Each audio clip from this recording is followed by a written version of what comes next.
Hello friends and welcome back to my YouTube channel. Friends, आज से हम start करने जा रहे हैं एक नई MCQ quiz series that is about one word substitution.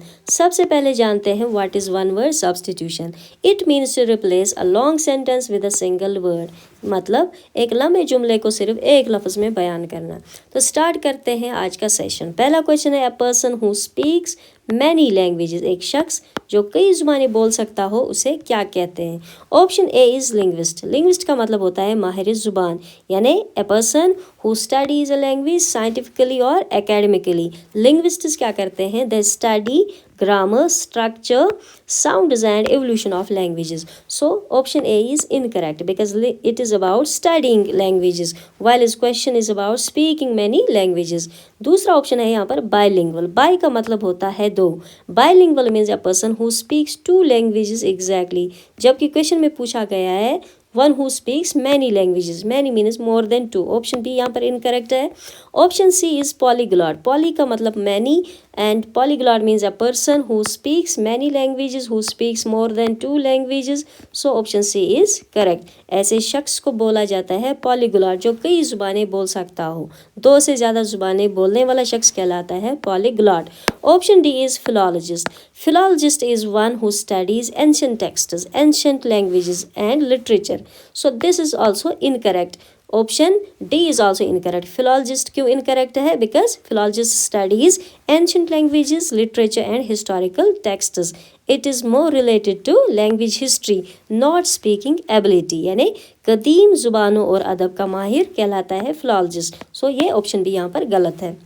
दूसरा आज का क्वेश्चन है, a life history written by oneself. A life history written by oneself means अपनी लिखी हुई सवाने उम्री, यानी खुद की ही स्टोरी खुद से ही लिखी गई।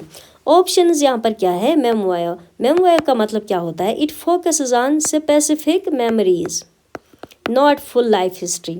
स्पेसिफिक मेमोरीज और एक्सपीरियंसेस को जब हम लिखते हैं that is called as memoir. Option B is diary. Diary means daily record of your experiences and it is not complete history, it is not about life history. So option B is also incorrect. Option C is biography. Biography का मतलब क्या होता है, life history, life story, ये किसी की लिखी हुई होगी, यानी a life history written by another person is called biography. So this is also incorrect. Option D is autobiography. Auto means self, biography means life history, यानी लाइफ हिस्ट्री खुद से ही लिखी गई। Auto written by oneself, so this option is right answer. Autobiography is a life history written by oneself, so this is the right answer. Question number third is, a government by the people, यानी अवाम के जरिए चलाई जाने वाली हुकूमत। Option A is monarchy. Monarchy means a Kings और queens rule. King या फिर क्वीन रूल करते हैं। यूजुअली इट इज़ हेरिडिटरी, यानी पहले बादशाह फिर उसका बेटा या उसकी बेटी, क्वीन उसका बेटा उसकी बेटी, तो ये ऐसे ही पास ऑन हो जाता है। इसमें लोगों का कोई दखल नहीं होता है। So monarchy is wrong option. Option B is autocracy. Autocracy का मतलब होता है rule by one powerful person with absolute authority, यानी आमरियत, एक ताकतवर शख्स लोगों पर हुकूमत करता है, that is autocracy. So it is also wrong. Option C is democracy. Democracy is a system where people elect their representatives and the government works according to public will. यानी जमहूरियत, लोगों में से ही नुमाइंदे चुने जाते हैं और लोगों के लिए वो हुकूमत करते हैं। So the power is in people's hands. Democracy is the right answer. While as option D, oligarchy. Oligarchy का मतलब क्या होता है, it's a rule by a small group of powerful people, यानी चंद अफराद की हुकूमत। Only a few people are in power, a few peoples rule, चंद लोगों की हुकूमत, चंद अफराद की हुकूमत। सो this is also incorrect. Fourth question is, a person who hates Mankind. Hates means नफरत करना, इंसानियत से नफरत करने वाला शख्स क्या कहलाता है। Option A is philanthropist. Philanthropist इसका ऑपोजिट है वन हु लव्स मैनकाइंड, यानी इंसान दोस्त, फलाही काम करने वाला, one who help society through charity, one who loves Mankind, that is philanthropist. तो यहाँ पर ये इनकरेक्ट ऑप्शन है, क्योंकि हमें चाहिए एक वो नाम that means one who hates mankind, यानी नफरत करने वाला, इंसानियत से नफरत करने वाला शख्स क्या कहलाता है। दूसरा ऑप्शन है मिसोगाइनिस्ट। मिसोगाइनिस्ट का मतलब क्या होता है, it means a person who hates only women, औरतों से नफरत करने वाला शख्स कहलाता है मिसोगाइनिस्ट। यहाँ पर है हेट्स मैनकाइंड, यानी औरत और मर्द जो दोनों से नफरत करता हो। Misogynist only hate women, so this is also incorrect. Option C is pessimist. Pessimist का मतलब होता है one who always expects negative outcomes in life, यानी मायूस सोच रखने वाला। This is also incorrect. Option D is misanthrope. Misanthrope का मतलब होता है one who hates mankind, यानी philanthropist का एंटोनिम है misanthrope, and this is the right answer. A person who hates mankind is called as misanthrope. Question number 5 is a place where books are kept. जहाँ पर किताबें रखी जाती हैं उस जगह को क्या कहते हैं? Option A is archive. Archive का मतलब क्या होता है? रिकॉर्ड महफूज करने की जगह, यानी a place where old historical or official records are stored. This option is incorrect. Why? Because archives store documents, not books for reading. दूसरा ऑप्शन है लेबोरेटरी। लेबोरेटरी का मतलब क्या होता है? It's a place where scientific experiments and research are conducted, यानी तजुर्बागाह जहाँ एक्सपेरिमेंट्स किए जाते हैं। So this is also incorrect. Option C is library. Library का मतलब क्या है? It's a place where books are stored, read and borrowed, यानी किताब खाना, library. So this is the right answer. Option D is repository. Repository का मतलब क्या होता है? It's a general storage place for various items और डेटा, यानी ज़ख़ीरागाह। This is also incorrect because it is not specifically meant for books.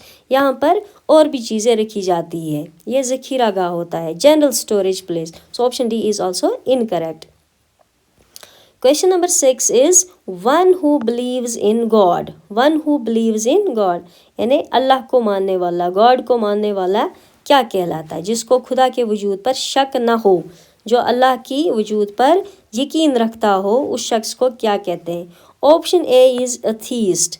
Atheist का मतलब होता है one who does not believe in God at all, खुदा को न मानने वाला कहलाता है atheist. Option B is agnostic. Agnostic का मतलब होता है one who is uncertain about the existence of God, यानी जिसे खुदा के वजूद पर शक हो।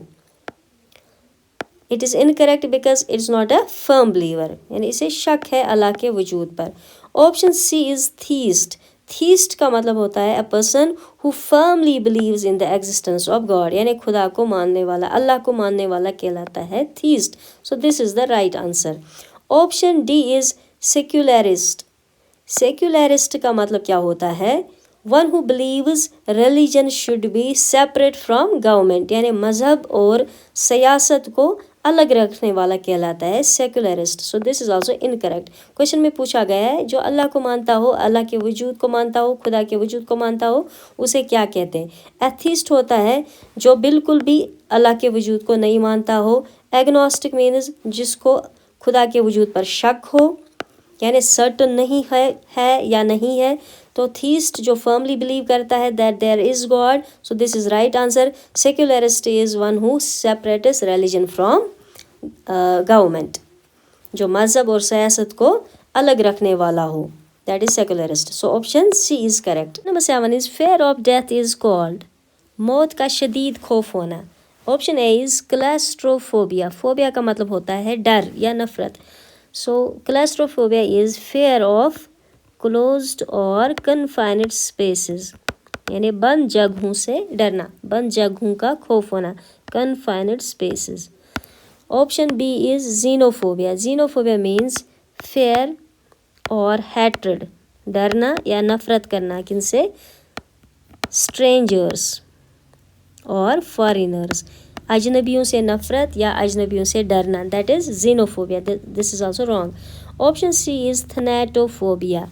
Thanatophobia means fear of dying और डेथ, मौत से डरना या मरने से डरना।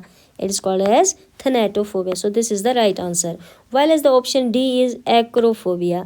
Acrophobia is fear of heights, यानी ऊंचाइयों से डरना. So option C is correct.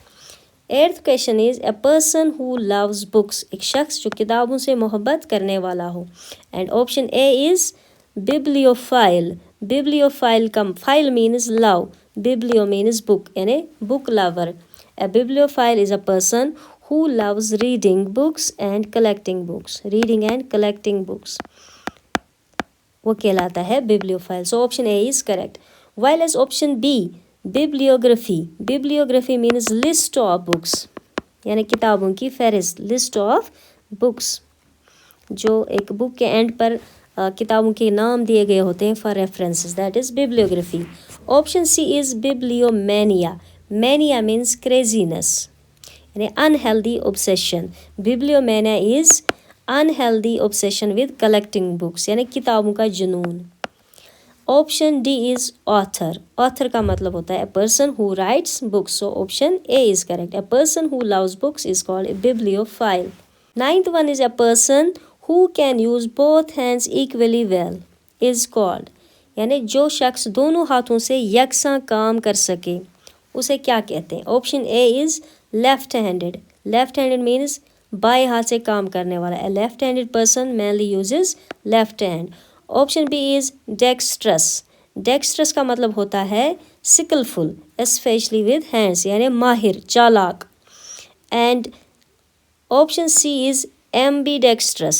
Ambidextrous का मतलब होता है who can use both hands equally well यानी दोनों हाथों से यकसा काम करने वाला. So option C is correct. Option D is agile. Agile का मतलब होता है फुर्तीला, quick, active and flexible. So option C is correct. A person who can use both hands equally well is called ambidextrous. जो दोनों हाथ यकसा तौर पे इस्तेमाल कर सकता हो कहलाता है एम्बीडेक्स्ट्रस. सो आज के सेशन का जो लास्ट क्वेश्चन है that is a place where birds are kept. जहाँ पर परिंदों को रखा जाता है उस जगह को क्या कहते हैं. ऑप्शन ए इज जू.